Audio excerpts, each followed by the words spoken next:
देख रहे हैं सी न्यूज भारत और मैं हूं आपके साथ प्रिया श्रीवास्तव। सी न्यूज में अब वक्त हो गया है न्यूज बुलेटिन का। इस न्यूज बुलेटिन में हम जानेंगे कि किस स्वास्थ्य केंद्र के सभी डॉक्टर रहे नदारद, अयोध्या रायबरेली राष्ट्रीय मार्ग पर क्यों ग्रामीण कर रहे हैं प्रदर्शन और कहां अधिवक्ताओं ने डीएम कार्यालय पर किया विरोध प्रदर्शन। इन सभी खबरों पर विस्तार से चर्चा करेंगे इस न्यूज बुलेटिन में। सामुदायिक स्वास्थ्य केंद्र नौगावा सादात में दवाई स्टोर में केवल एक व्यक्ति के अतिरिक्त पूरे अस्पताल से डॉक्टर और वार्ड बॉय नदारद हैं। अस्पताल में केवल मेडिकल स्टोर में एक ही व्यक्ति मिला, बाकी सभी डॉक्टर और वार्ड बॉय नदारद मिले। अमरोहा से सी न्यूज संवाददाता मोहम्मद अदनान की रिपोर्ट। गोंडा में जिला बार और सिविल बार एसोसिएशन के संयुक्त तत्वावधान में अधिवक्ताओं ने वरिष्ठतम उपाध्यक्ष संतोषी लाल तिवारी, सिविल बार के अध्यक्ष वीरेंद्र त्रिपाठी और महामंत्री मनोज कुमार सिंह, प्रदीप कुमार पांडे के नेतृत्व में शनिवार को डीएम कार्यालय पर विरोध प्रदर्शन किया। विरोध प्रदर्शन दोनों बार के पदाधिकारियों और सम्मानित अधिवक्ताओं के साथ एक जुलूस प्रदर्शन करते हुए जिलाधिकारी कार्यालय पर विरोध प्रदर्शन करते हुए सभा आयोजित की, जिसमें जनपद एटा की पुलिस ने अधिवक्ता राजेंद्र शर्मा और उनके बेटे, जो वर्तमान समय में अधिवक्ता हैं, उनके घर के दरवाजे को तोड़कर उनके घर में घुसकर उन्हें मारते हुए गिरफ्तार किया है। एक मिसाल दिखाई दे रही है।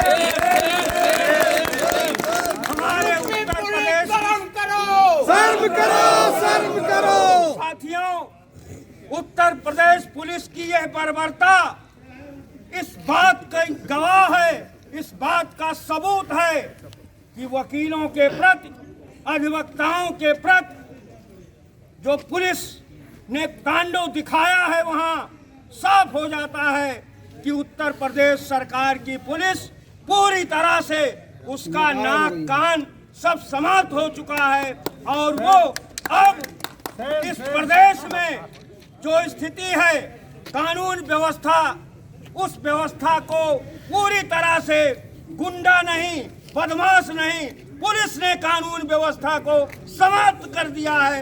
इसलिए हम लोग उत्तर प्रदेश की पुलिस के इस कार्रवाई के खिलाफ, इस कायराना काम के खिलाफ पूरे प्रदेश का अधिवक्ता आज आंदोलित है और हम उत्तर प्रदेश के प्रत्येक जिले में जुलूस के माध्यम से प्रदेश में ज्ञापन और मांग पत्र दे करके इस कायराना हमले की निंदा करते हैं और मांग करते हैं कि उत्तर प्रदेश की पुलिस, जिन लोगों ने ये कायराना काम किया है, इन लोगों को बर्खास्त किया जाए और जो नुकसान हुआ है, जो क्षति हुई है, जो अपमान हुआ है, जो चोट पहुंची है, उसका मुआवजा भरपूर तरीके से प्रदेश सरकार दे। हमारे अधिवक्ता साथी को यह मांग करते हुए हम लोग आज पुलिस प्रशासन के खिलाफ उत्तर। गोंडा से ब्यूरो चीफ डॉक्टर कल्पराम त्रिपाठी की रिपोर्ट।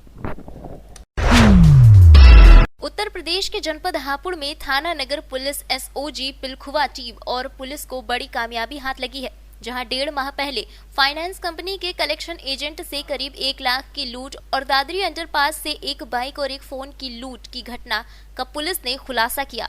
लूट की घटना को अंजाम देने वाले गिरोह के 5 शातिर बदमाश गिरफ्तार किए गए हैं। लूट के 38,300 रुपए, 2 बाइक, 3 तमंचे, कारतूस और एक मोबाइल फोन बरामद किया गया। वहीं पकड़े गए बदमाशों पर दर्जनों आपराधिक मुकदमे भी दर्ज हैं। पुलिस द्वारा खुलासा किया जा रहा है, क्या है? ये टीम एएसओजी जो पिलखुवा को देखती है, जिसमें एसआई नीरज कुमार तथा हापुड़ नगर की टीम ने एक बहुत ही बढ़िया खुलासा किया है। पिछले माह नवंबर में एक कलेक्शन एजेंट से लगभग 1 लाख रुपए की लूट हुई थी। एक संगठित गिरोह है, 5 सदस्यीय गिरोह है ये, जिसका लीडर मोनू है, जो कि मेरठ का रहने वाला है और बहुत ही कुख्यात अपराधी है। लगभग उसके ऊपर 18 और 20 मुकदमे दर्ज हैं, संगीन धाराओं के मुकदमे दर्ज हैं। इनका गिरोह था।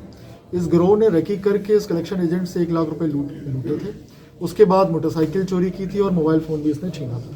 इस संबंध में अभियोग पंजीकृत थे इसमें हापुड़ देहात थाने में और हापुड़ नगर थाने में। उसका खुलासा हुआ। साथ ही साथ ये जो मोनू अपराधी है, ये मेरठ के विभिन्न मुकदमों में वांछित भी चल रहा है और उसकी बहुत ही तगड़ी दुश्मनी चल रही है मेरठ के गिरोह के साथ, जिसमें ये मर्डर करने की फिराक में था उस गिरोह के कुछ सदस्यों की।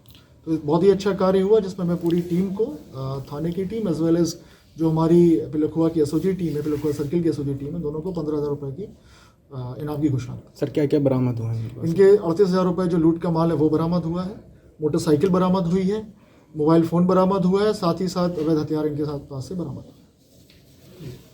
हापुड़ से सी न्यूज संवाददाता रुस्तम सिंह की रिपोर्ट।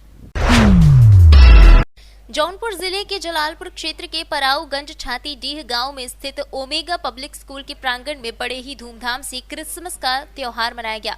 इस अवसर पर विद्यालय के छात्रों ने सैंटा का रूप धारण कर विद्यालय के बच्चों के बीच उपहार और ट्रॉफी का वितरण किया। इस अवसर पर विद्यालय की शिक्षक पल्लवी मौर्य, रीना चौबे, सारिका सिंह, रंजना सिंह सहित पूरा ओमेगा स्टाफ उपस्थित रहा। जौनपुर से सी न्यूज संवाददाता गुलजार अली की रिपोर्ट। जौनपुर जलालपुर क्षेत्र के छाती डीह गांव में स्थित ओमेगा पब्लिक स्कूल के छात्रों ने क्रिसमस डे के पर्व पर सैंटा का रूप धारण करके पराऊगंज पुलिस चौकी पर पहुंचे और चौकी इंचार्ज युगल किशोर राय सहित पूरे स्टाफ में मास्क का वितरण किया और कहा कि अगर आप सुरक्षित रहेंगे तो हम भी सुरक्षित रहेंगे। विद्यालय के छात्र सानू, मानू, मृगांक, मिहिर मिश्रा ने सैंटा का रूप धारण किया। जौनपुर से सी न्यूज संवाददाता गुलजार अली की रिपोर्ट। जफराबाद जौनपुर क्षेत्र के नाथूपुर जमैथा मार्ग पर स्थित नाथूपुर रेलवे फाटक के पास शुक्रवार को देर शाम ट्रक की चपेट में आने से अधेड़ की मौत हो गई। ग्रामीणों ने पीछा कर ट्रक और चालक को पकड़ लिया। सूचना पर जफराबाद थाना अध्यक्ष मौके पर पहुंच गए। आक्रोशित ग्रामीणों ने शव को पोस्टमार्टम के लिए ले जाने से विरोध करना शुरू कर दिया। सूचना पर क्षेत्राधिकारी भी मौके पर पहुंच गए। काफी देर तक पुलिस को कड़ी मशक्कत करनी पड़ी। जौनपुर से सी न्यूज संवाददाता कृपा शंकर यादव की रिपोर्ट। खबर ललितपुर से है, जहां उत्तर प्रदेश व्यापार मंडल ने विद्युत विभाग के भ्रष्टाचार को लेकर शव यात्रा निकाली और विद्युत विभाग के कर्मचारी पर रिश्वत के आरोप में बर्खास्त किए जाने की मांग की। शव यात्रा घंटा घर से लेकर मुख्य चौराहे से होते हुए निकाली गई। उत्तर प्रदेश व्यापार मंडल आज जो है बिजली विभाग का पुतला दहन कर रहा है। दरअसल जितनी भी उत्तर प्रदेश व्यापार मंडल की मीटिंग हम लोगों ने करी है व्यापारियों के साथ में, उन सभी मीटिंगों में एक ही मुद्दा सबसे ज़्यादा छाया रहा, वो था कि विद्युत विभाग अपनी भ्रष्टाचार की पराकाष्ठा पर पहुंच गया है।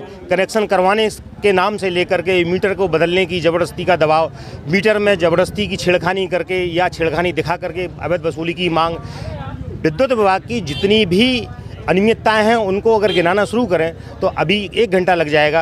विद्युत विभाग के अभी अधिकारियों की आपस की बातचीत का एक ऑडियो वायरल भी किया गया है। इसके बाद भी किसी भी अधिकारी ने ना तो उनके खिलाफ कोई कार्रवाई की है, ना ही उपभोक्ताओं को किसी प्रकार की राहत दी है। अभी लगातार विद्युत विभाग के मीटरों की जो रीडिंग होती है वो बिना लिए रीडिंग और विद्युत बिल बढ़ा करके भेजे जा रहे हैं और उनको सुधारने के नाम पे इतना पैसा मांगा जा रहा है कि उपभोक्ता देने में असमर्थ है। सबसे बड़ी बात यह है कि पिछले लगभग 8 महीने से सभी व्यापारिक प्रतिष्ठान बंद रहे या व्यापार चौपट है पूरी तरह से।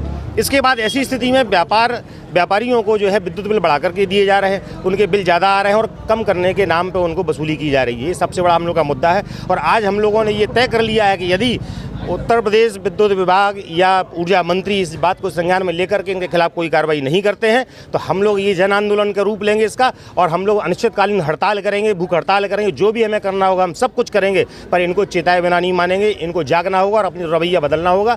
किसी भी प्रकार का भ्रष्टाचार जो भी होता है, कनेक्शन से लेकर के मीटर को बदलने को लेकर के सब कुछ इन्हें बंद करना पड़ेगा। ये चेतावनी दे रहे हैं हम आपके चैनल के माध्यम से कि ये सुधर जाएं। अगर नहीं सुधरे तो इनको हम ईंट से ईंट बजा देंगे। आज हम ये स्पष्ट रूप से व्यापार मंडल के बैनर के तले कह देना चाहते हैं। ललितपुर से सी न्यूज संवाददाता देवेंद्र यादव की रिपोर्ट। विद्या संस्कार पब्लिक स्कूल कौड़िया कला अदलहाट मिर्जापुर में गुरुवार को क्रिसमस के वृक्ष को अध्यापकों और बच्चों द्वारा सजाकर क्रिसमस डे बड़े ही धूमधाम से मनाया गया। इस मौके पर विद्यालय में छात्राओं द्वारा सांस्कृतिक कार्यक्रम प्रस्तुत किए गए। अतिथि के रूप में मौजूद सचिन तिवारी ने बच्चों को क्रिसमस की बधाइयां दी। इस अवसर पर अध्यापक आलोक कुमार, प्रवीण सिंह, सचिन, अंकित, नरेंद्र कुमार, अल्पना, महिमा, सविता इत्यादि मौजूद रहे। मिर्जापुर से सी न्यूज संवाददाता रोहित कुमार की रिपोर्ट। शुक्रवार 25 दिसंबर को स्मृति ईरानी हलियापुर गौशाला के एक कार्यक्रम में आई थी, जिसके संबंध में कांग्रेस पार्टी के लीडर और पदाधिकारी कुछ जन समस्याओं को लेकर ज्ञापन देना चाह रहे थे, जिन्हें पुलिस प्रशासन द्वारा नजरबंद किया गया।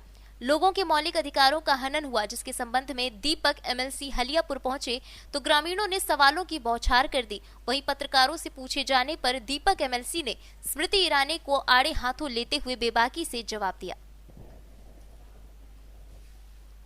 सत्ता में अहंकार ठीक नहीं होता। हो या विधायक हो, जनता के लिए होते हैं। हमारे लोकतंत्र में स्थापित व्यवस्थाओं में उनकी सुनवाई अगर नहीं करता कोई सांसद, कोई मंत्री, उसे अपने पद पर रहने का अधिकार नहीं है। अगर कल हलियापुर की जन समस्याओं को लेकर यहाँ के लोग, कांग्रेस के लोग, यहाँ के स्थानीय निवासी मिलना चाह रहे थे, तो सांसद महोदय को उनकी समस्याएं सुननी थी, ना कि अंग्रेजों की भांति उन्हें थाने में बैठवाना चाहिए था। आज मैं इसीलिए यहाँ आया हूँ कि ये जो अन्याय अत्याचार हुआ है, कांग्रेस पार्टी की परंपरा और परिपाटी रही है। चाहे अंग्रेजों ने अत्याचार किया हो तब भी कांग्रेस अत्याचार के खिलाफ खड़ी रही है।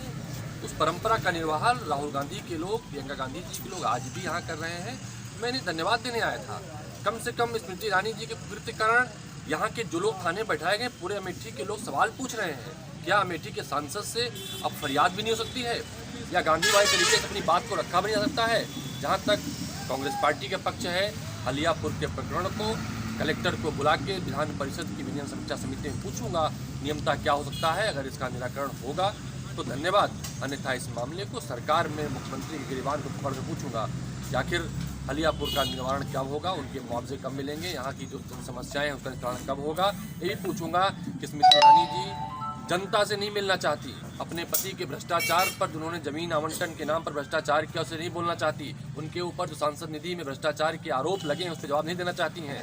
अभी एक इंटरनेशनल शूटर ने उनके ऊपर 25 लाख घूसखोरी के आरोप लगाए हैं, उस पर जवाब नहीं देना चाहती हैं।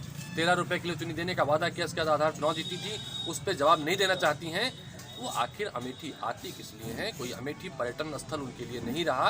अमेठी पर्यटन स्थल भी है। यहाँ पर कांग्रेस ने, राहुल गांधी जी ने बहुत सारी विकास की योजनाएं शुरू की हैं, फैक्ट्रियाँ बनाई हैं, नेशनल हाईवे बनाए हैं, लेकिन उन्होंने तो कोई योगदान नहीं दिया। अगर दिया है तो बताएं। भारत सरकार के गृह मंत्रालय की मंत्री हैं, कपड़ा मंत्रालय से, उन्होंने अमेठी के लिए क्या किया है? जी ओके, थैंक यू। सुल्तानपुर से सी न्यूज संवाददाता सिद्धार्थ सिंह की रिपोर्ट। इस न्यूज बुलेटिन में फिलहाल के लिए इतना ही। जल्द हाजिर होंगे कुछ और खबरों के साथ। तब तक के लिए बने रहे सी न्यूज भारत के साथ। हर खबर आपके साथ, आपके हाथ।